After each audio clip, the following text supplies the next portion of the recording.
Hello everyone.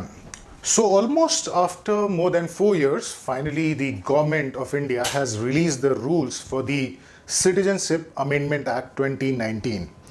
I'm sure you'll recall कि December 2019 में Citizenship Amendment Bill pass हो गया था Parliament से. On 11th of December, it was passed by the lower house, which is Lok Sabha, and the subsequent day, on December 12th, the bill was passed in the Rajya Sabha, the upper house. But उसके बाद कोई action नहीं हुआ, काफ़ी protest हुए. In fact when we look back we realize कि दिसंबर 2019 से लेकर के ऑलमोस्ट मार्च 2020 तक वाइडस्प्रेड प्रोटेस्ट थे across the country and particularly in certain locations. Shaheen Bagh became the center stage of protest related to the Citizenship Amendment Bill 2019. Almost after 4 years, now on 11th of March, the Ministry of Home Affairs has released the rules, has notified the rules, and presidential accent already है. तो ये act बन चुका है, Citizenship Amendment Act 2019 के नाम से जाना जाएगा. So let us try to understand what this amendment is all about and who can become citizens of India now through this Citizenship Amendment Act 2019.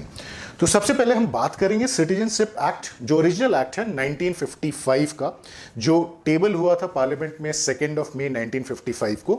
What this act is all about? This act talks about the acquisition and termination of Indian citizenship. जो original act है citizenship act 1955, वो Indian citizenships के acquisition और termination की बात करता है. Rules have been laid down over there. कैसे सिटीजनशिप हम अक्वायर कर सकते हैं? By birth, by descent, by registration और बाय नेचुरलाइजेशन.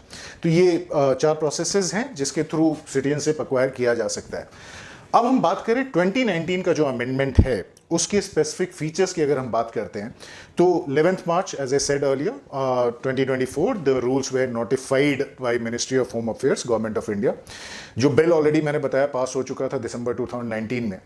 इसमें क्या है, जो नॉन मुस्लिम माइग्रेंट्स हैं फ्रॉम पाकिस्तान, बांग्लादेश एंड अफगानिस्तान, जो हमारे नेबरिंग कंट्रीज हैं पाकिस्तान, बांग्लादेश और अफगानिस्तान, यहाँ से जो नॉन मुस्लिम माइग्रेंट्स हैं उनको सिटीजनशिप मिल सकती है. Those who arrived in India on or before December 31, 2014. तो एक कंडीशन भी है कि December 31, 2014 से जो वो माइग्रेंट्स हैं उसके पहले या उस दिन तक इंडिया में आ चुके होंगे, तो उनको ये सिटीजनशिप का वो सिटीजनशिप के लिए अप्लाई कर सकते हैं. रिलीजन वाइज अगर हम बात करें तो Hindus, Sikhs, Parsis, Christian, Buddhists and Jains.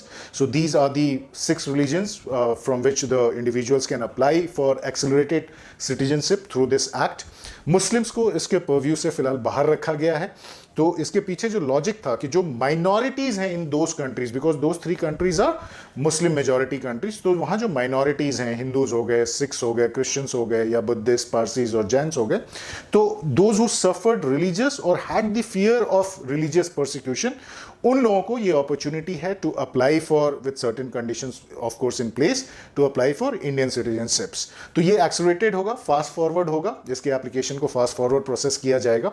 तो ये पहली बार होगा जब रिलीजन के बेसिस पे सिटीजनशिप की हम बात कर रहे हैं. ऐसा पहले कभी नहीं हुआ और मुस्लिम्स को इसके एम्बिट से फिलहाल बाहर रखा गया. जो अमेंडमेंट है, जो ये एक्ट है 2019 का, अगर हम उसको केयरफुली देखें तो जो अमेंडमेंट जो है उसके तहत जो रूल्स है उसमें एक रिलैक्सेशन दिया गया. फॉर एग्जांपल, जो रेसिडेंस रिक्वायरमेंट है फॉर नेचुरलाइजेशन, वो पहले 11 साल था माइग्रेंट्स के लिए, उसको रिड्यूस करके 5 इयर्स कर दिया गया है. तो ये एक मेजर चेंज है इस बिल के तहत, इस रूल के तहत. बट ये जो सिटीजनशिप अमेंडमेंट एक्ट है इसमें एक्सेप्शंस हैं. ये कुछ जगहों पर अप्लाई नहीं होगा. It will not be applicable to a few places. For example, जो ट्राइबल एरियाज हैं असम के, जैसे मैं बात करूं कार्बी एंगलोंग की बात करें असम में, या गैरो हिल्स की बात करें अगर हम मेघालय की बात करते हैं, या चकमा डिस्ट्रिक्ट मिजोरम और त्रिपुरा का जो ट्राइबल एरियाज डिस्ट्रिक्ट है, वहां पर ये रूल सिटीजनशिप अमेंडमेंट एक्ट जो है वो अप्लाई नहीं होगा. ये रूल्स अप्लाई नहीं होंगे. सिमिलरली, जो एरियाज, जो states regulated by inner line permit है, वहां पर भी ये रूल्स अप्लाई नहीं होंगे. तो वो इनर लाइन परमिट क्या होता है? वहां पे हर पर्सन, हर इंडिविजुअल को जो विजिट है वो रेगुलेटेड होता है, इवन फॉर इंडियन सिटीजन्स. जैसे अरुणाचल प्रदेश हो गया, मिजोरम हो गया, नागालैंड हो गया. Even Indian citizens can not directly enter the state. उनको इनर लाइन परमिट लेना पड़ता है to move in the state actually.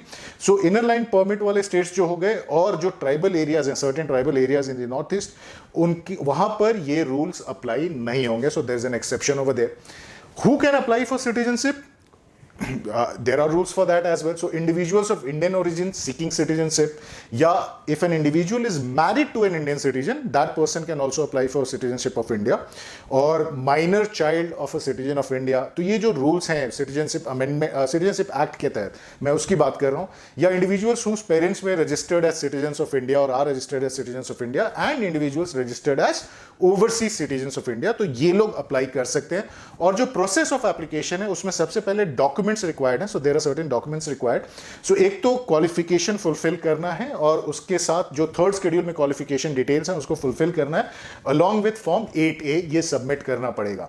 साथ साथ में there has to be an affidavit submitted which verifies the correctness of the statements. तो जो भी आपने डिटेल्स फर्निश किए हैं उसके अगेंस्ट एक एफिडेविट सबमिट करना पड़ेगा कि ये जो इंफॉर्मेशन है वो करेक्ट है.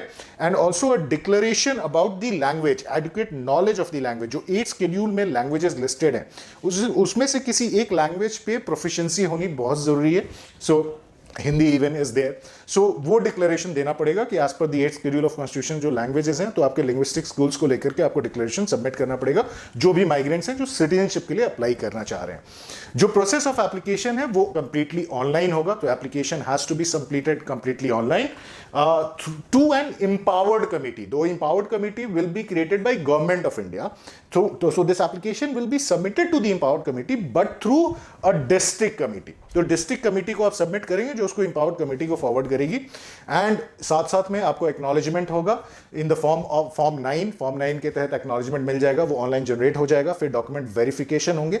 And finally if the document is approved for such people who are seeking citizenship, there will be an oath of allegiance as specified in the second schedule of the constitution. और यहां refusal भी हो सकता है अगर committee ने citizenship oath of allegiance के लिए बुलाया है डॉक्यूमेंट्स अप्रूव हो जाने के बाद and the person does not turn out after repeated attempts, then there could be a refusal of citizenship as well. So rules notify हो गए हैं, एक्ट बन चुका है. So citizenship amendment act. And so now people who migrated from the 3 neighboring countries, the Muslim majority countries, Pakistan, Bangladesh and Afghanistan, they can apply for Indian citizenships. The minorities from there can apply for Indian citizenships. So with an accelerated one actually, उनके लिए ये जो पूरा procedure है that will be an accelerated one, जल्दी complete किया जाएगा. So that was all about the CAA 2019, Citizenship Amendment Act 2019. Do stay tuned. Do not forget to subscribe the channel for such informative videos.